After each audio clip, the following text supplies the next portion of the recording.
Magbabalat tayo ng ating kamuti. Kamuting ubi. Yan, pakita ko sa inyo guys.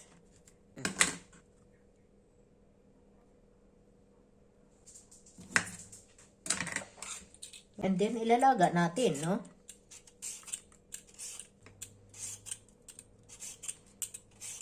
Binili natin ito guys sa mini market ng ng Chinese. Lahat naman dito ay mabibili na, mga kailangan natin, katulad ng mga gabi, mga saging, na rin naman dito. Titikman na rin natin lahat. Hindi katulad ng araw, mga 1990s. Wala tayong makikitang ganito. Yan, hugasan lang natin ito.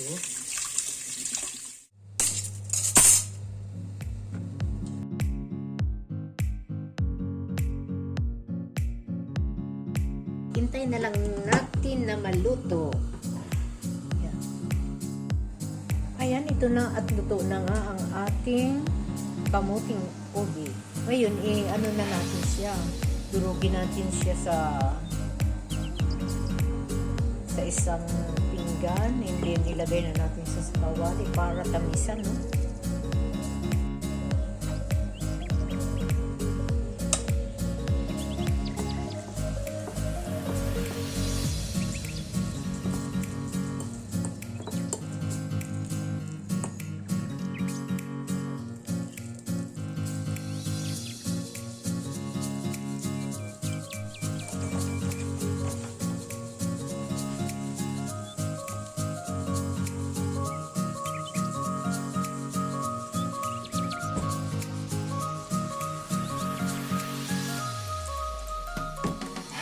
Matamis na ito, huwag na natin lagyan ng sugar. Kung hindi pa naman matamis, lagyan natin ng sugar.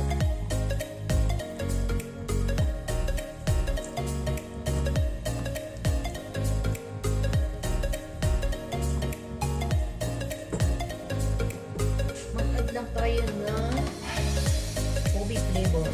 Kaunti lang. Kaunti lang. Ayan. So, marami na.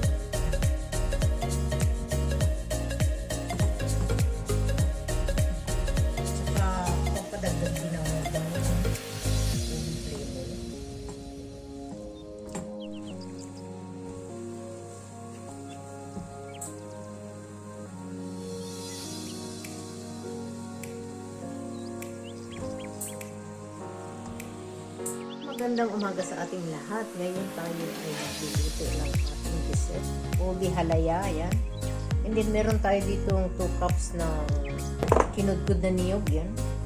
And 2 cups glutinous rice. And then meron tayo ditong water. Medyo funky. Let's start. Ayan, magagawa na tayo ng bilo-bilong may palamang ubi. O ayan, set aside lang natin ito. And then, mag-umpisa na tayo, no? Prepare na natin ang 2 cup na glutinous rice. Yan. Wala tayong ibang sangkap dito, kundi home temperature na water.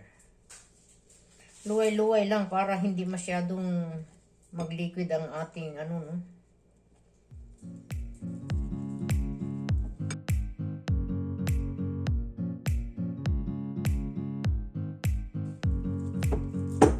Merienda lang naman po namin ito, pero kung gagawin ninyong pang negosyo, maganda rin pang negosyo ito dahil masarap siya talaga.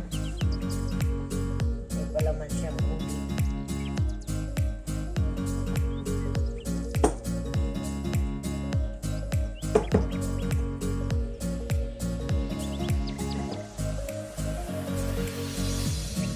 Set lang po natin ito dahil magbibilog tayo ng ating ubi. Ayan, magbilog-bilog na tayo ng ating ubi halaya. Pero ang ginawa ko po dyan ay yung kamuting ubi. Tapos din, idagdagan natin siya ng ubi flavor. Ito lang natin siya i-mixture. Magbasa lang tayo ng kaunting oil.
nag-prepare na tayo ng tubig, home temperature din, para madaling kumulo. Ayan.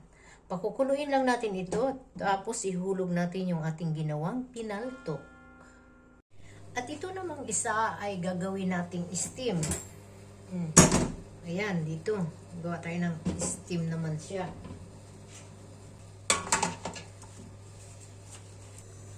Magpainit na tayo ng tubig dito sa isa, Hintayin lang natin siyang kumulo. I-brush lang natin ito ng oil para hindi dumikit. Ayan, at dahil kumukulo na ang ating tubig, ilagay na natin ang ating i-steam, Luban lang natin ang ito ng mga 30 minutes.